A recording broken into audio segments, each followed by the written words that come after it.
Hello दोस्तों, तो कैसे हैं आप सब। आशा करता हूं बेहद ही शानदार व जानदार होंगे।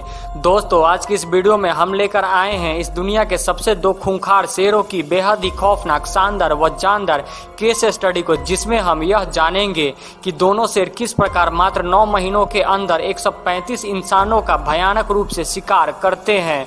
तो दोस्तों, इस बेहद ही खौफनाक, शानदार व जानदार केस स्टडी में बने रहिएगा हमारे साथ बगैर स्किप किए इस वीडियो के एंड तक। दोस्तों, बात है अफ्रीका की। वहां के जंगलों में सन 1890 ईस्वी में जानवरों के बीच अचानक से एक भयानक प्लेग नामक महामारी फैलने लगी। इस भयंकर महामारी की चपेट में आकर जंगल के अधिकतर जानवर धीरे धीरे मरने लगे। इन जानवरों में अधिकतर हिरन, शेर आदि शामिल थे। अब जानवरों की भारी संख्या में मौत के कारण जंगल में जिंदा बचे शेरों को शिकार कर अपना पेट भरने में भारी दिक्कतों का सामना करना पड़ रहा था। अब भोजन की तलाश में जंगल से अधिकतर जानवरों ने निकलकर शहर की तरफ का रुख करना शुरू किया। इन्हीं में से 2 आदमखोर शेरों ने पहली बार एक इंसान का शिकार किया। अब इन्हें इंसानी खून का स्वाद लग चुका था।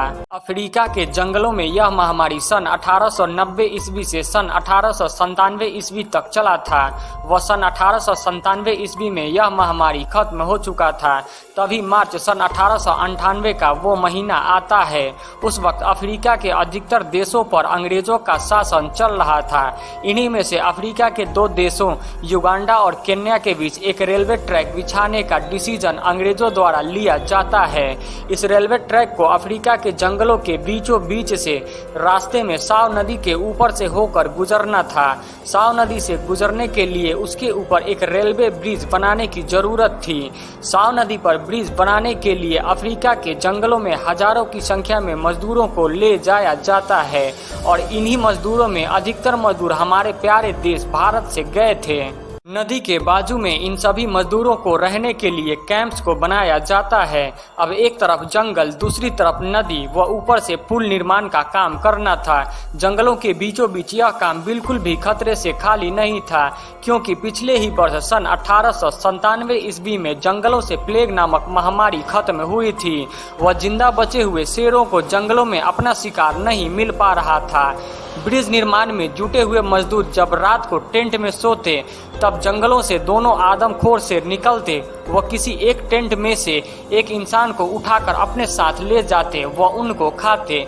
जब सुबह होती तो रोज एक इंसान के टेंट से गायब होने की खबर मिलती व साथ ही टेंट व जंगलों से कुछ खून के धब्बे भी प्राप्त होते। शुरुआत के दिनों में सभी मजदूर इस घटना के पीछे के कारणों से अज्ञात रहते हैं, लेकिन कुछ दिनों के बाद जब उन्हें यह पता चलता है कि ये काम 2 आदमखोर शेरों का है, तब सभी मजदूरों में खौफ फैल जाता है। इस दौरान कोई भी ऐसी रात खाली नहीं जाती थी जिस दिन टेंट से कोई मजदूर गायब ना हो। उस वक्त ब्रिज निर्माण के इंचार्ज कर्नल हेनरी पीटरसन थे। मजदूरों ने उनसे यह सारी बातें बताई और कहा कि हम लोग ब्रिज निर्माण का काम नहीं करेंगे जब तक हमारी पूर्ण सुरक्षा सुनिश्चित नहीं हो जाती है।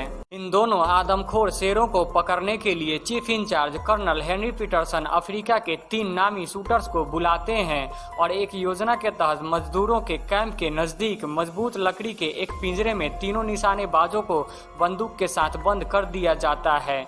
वह पिंजरे के बाहर कुछ मांस के टुकड़े फैला दिए जाते हैं। योजना काम कर जाती है। मांस की खुशबू से आकर्षित होकर शेर पिंजरे के करीब आने लगते हैं। दोस्तों कहते हैं कि इन दोनों आदमखोर शेरों को देखकर पिंजरे में बंद तीनों शूटर्स के हाथ पांव फूल जाते हैं। वह डर के मारे ये तीनों शूटर्स गोली नहीं चला पाते हैं। इन दोनों आदमखोर शेरों की लंबाई लगभग 9 फीट 8 इंच की थी। फिर भी शूटर्स ने किसी भी तरह से हिम्मत करके गोलियां तो चलाई, लेकिन निशाना चूक गया। जवाबी हमले में शेर पिंजरे को तोड़कर एक निशानेबाज को अपने साथ उठाकर ले जाते हैं।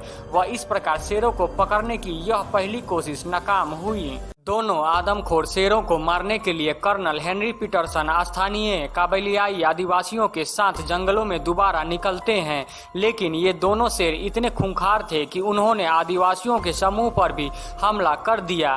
तभी अचानक एक शेर का सामना कर्नल हेनरी पीटरसन से होता है। शेर को देखकर कर्नल भी गोली चलाना भूल जाते हैं और फौरन वह शेर आंखों के सामने से ओझल हो जाता है। इस प्रकार शेरों को मारने का यह दूसरा प्रयास भी असफल रहा।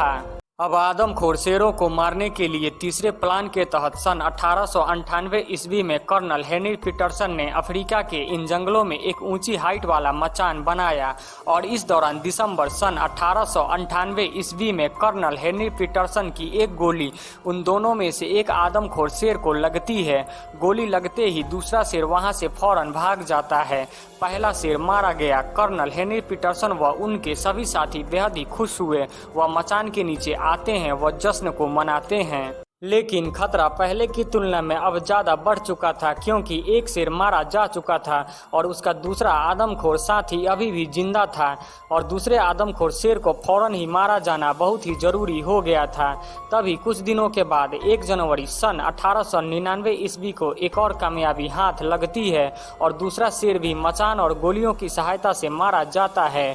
मारे जाने के बाद जब यह बात लोगों को बताई जाती है फिर भी उन्हें यकीन नहीं होता है। तब उन्हें दोनों आदमखोर शेरों की लाशों को दिखाया जाता है, फिर उन्हें यकीन होता है। आदमखोर शेरों की मौत के बाद उनके पंजों के निशानों की सहायता से जब लोग उस गुफा में पहुंचते हैं जहां इन दोनों आदमखोर शेरों का ठिकाना हुआ करता था, तब यह पाते हैं कि गुफा में बहुत सारी इंसानी हड्डियां पड़ी हुई हैं। करीब 9 महीनों के दौरान इन दोनों आदमखोर शेरों ने लगभग 135 लोगों को निवाला बनाया था, जो कि एक वर्ल्ड रिकॉर्ड है। आज भी इन दोनों शेरों के खाल को एक निश्चित आकार व हुबहू रंग रूप प्रदान करके शिकागो के एक म्यूजियम में रखा गया है। दोस्तों, यदि आप सभी का ऐसा ही साथ व सहयोग हमेशा बना रहा तो हमारी पूरी यूपीएससी किड्स की टीम शिकागो के उस म्यूजियम में जाकर उन दोनों शेरों को लाइव स्ट्रीमिंग द्वारा जरूर दिखाएगी। बाकी आप क्या सोचते हैं इस घटना के विषय में, अपनी राय हमें कमेंट बॉक्स में लिखकर जरूर बताएं। आज के लिए बस इतना ही। मिलते हैं नेक्स्ट वीडियो में अन्य किसी केस स्टडी के साथ। जब तक बने रहिए यूपीएससी किड्स के साथ। Audio Jungle।